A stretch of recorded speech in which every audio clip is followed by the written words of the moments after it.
man named Walt Disney once said, "If you can dream it, you can do it." From one man's dream to complete reality, this is the history of the Disney parks. Today, we will be discussing first the building blocks of how Walt Disney opened the first Disney park, Disneyland. Secondly, the company of Disney expanding the Disney parks on the East Coast and internationally.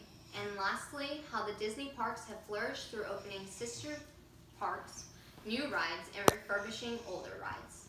According to the article, A History of Walt Disney World, in 1955, a brand new theme park was built in Anaheim, California.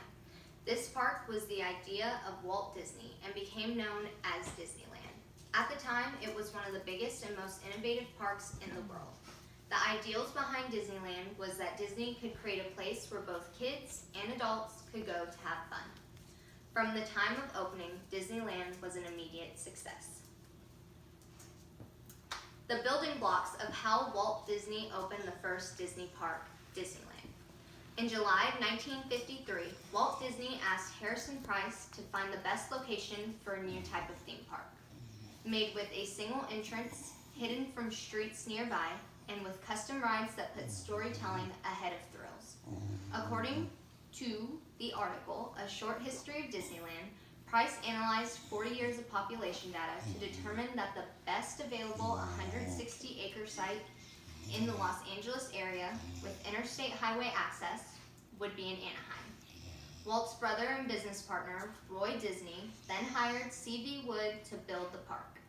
Wood laid ground and brought Walt's first park, Disneyland, in on time and within the budget of $18 million.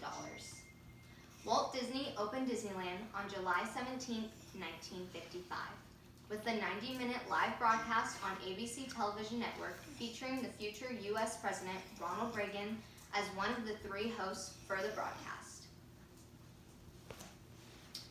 The company of Disney then expanded Disney parks on the East Coast and internationally.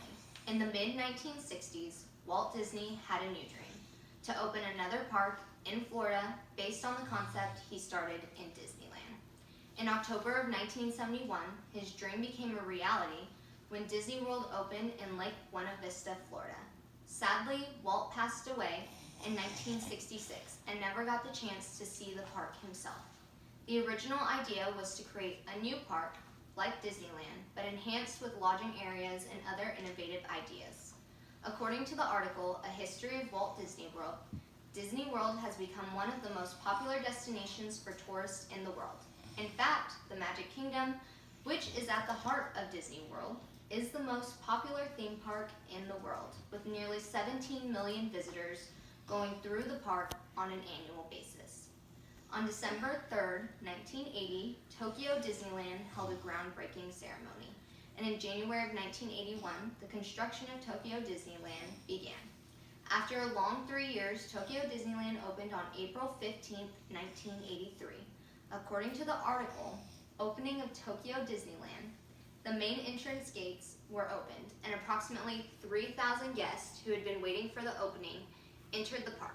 Since the opening of these three parks, the company has found new ways to keep them relevant and fun.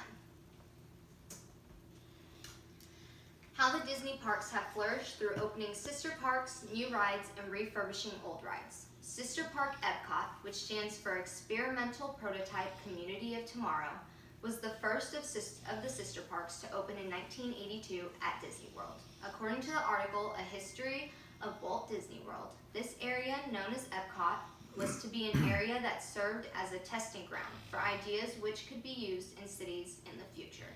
The idea of Epcot sprang from concepts of the future that were seen in the World's Fair. Sister Park California Adventure opened at Disneyland in 2001. Disneyland began to debut new rides a couple of years after launching.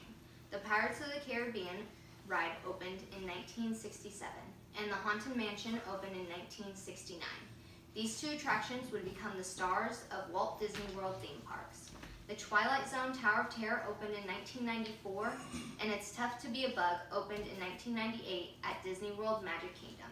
According to the article, Short History of Disneyland, Disneyland suffered 5 years of attendance decline, starting in 1996. but Disneyland recovered in the early 2000s. In anticipation of the park's 50th anniversary in 2005, Disney began ride refurbishments throughout the park. They started by replacing the failed rocket rods with Buzz Lightyear's Astro Blasters, which opened in 2005. They also completely rebuilt Space Mountain's track and interior. And in 2011, Disney decided to revamp Star Tours, turning it into Star Tours: The Adventure Continues, which includes 55 different narratives. Through all these new ideas, Disney found a way to keep all parks popular and crowded throughout the years.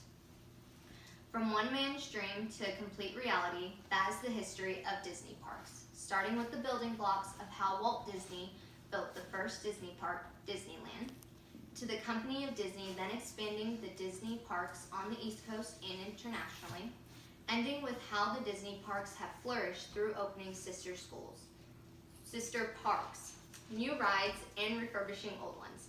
When Disneyland opened with its live broadcast, it introduced America to what would become its most popular and influential theme park. Walt Disney's dreams and decisions to build his park have given so many people, young and old, memories that will last a lifetime. So I will leave you with one last quote from Walt Disney himself. "All our dreams can come true if we just have the courage to pursue them." Thank you.